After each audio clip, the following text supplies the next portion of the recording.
Hello, Rajat here. Today I want to talk to you about red metrics and why it is important to collect and monitor red metrics.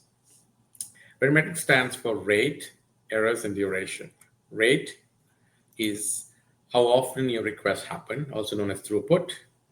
Errors, how often they fail. And duration, how long they take, also known as latency. Why is it important to measure or collect and monitor red metrics? CPU and memory, most people are monitoring CPU and memory.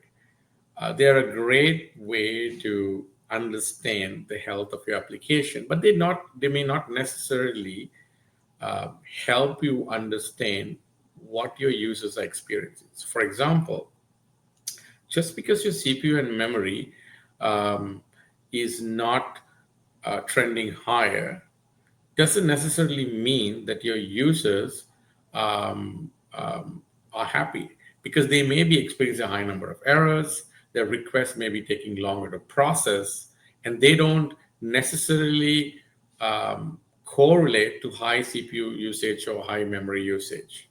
So if you're just measuring CPU and memory, you may not uh, get to know what your users are experiencing. And on the flip side, just because your CPU and memory is trending higher, it may not necessarily have an impact on your customer's experience either. So, how can it help you to monitor user experience? Let's take an order service as an example. And you have this goal where you want to ensure that you keep the errors uh, to about 5% or less, because there's always going to be some sort of error. So you have this objective of making sure that if you want to keep it under 5%, and if it exceeds 5%, then I want to be notified, because I want to take some action to investigate what's going on to rectify the situation before it impacts my customer's experience. Um, Similarly, you could say, I want to ensure that my customers can place an order in 50 milliseconds or less. Anything more is going to impact my customers' experience, and they may not use my service in the future.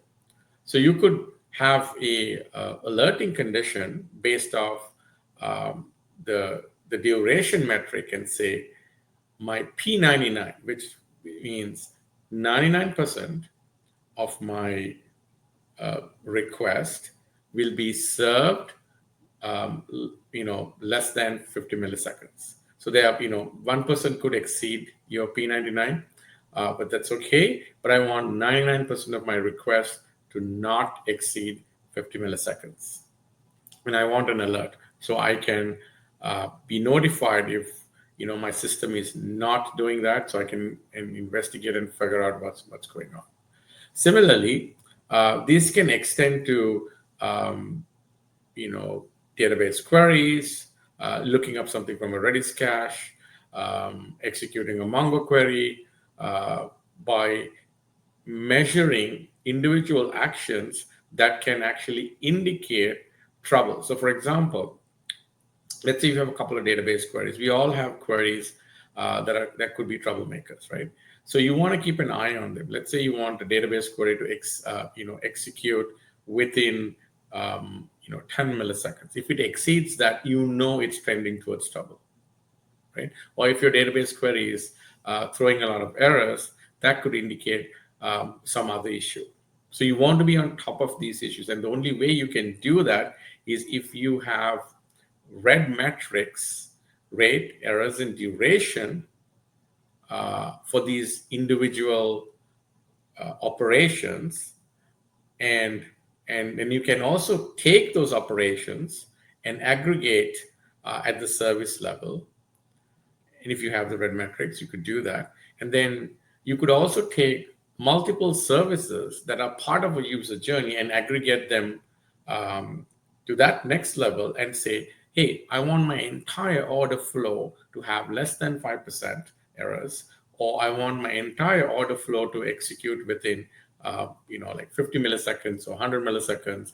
to help make sure that I am serving my customers the way I should be. So Red Metrics is a great way to measure customer experience. It's also the building blocks for you to build a more comprehensive SLO monitoring feature. Now that we talked about the importance of SLOs, let's look at how we can start collecting red metrics. OpenTelemetry, great place to start. So OpenTelemetry Tracers has something called span metrics, which is actually computed based off the spans in your OpenTelemetry Tracers. It measures the duration, errors, and requests from your spans and creates metrics out of it, which you can store it in Prometheus or send it to your observability vendor, and then you can use those to build all kinds of monitoring analysis that I talked about.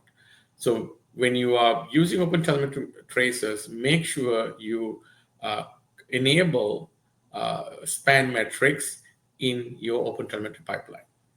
Once you have that, you could start to do very granular level monitoring. You can roll up the metrics to do SLOs at the service level, and then keep rolling up further to monitor SLOs at the user journey level, and and as a whole by aggregating those metrics.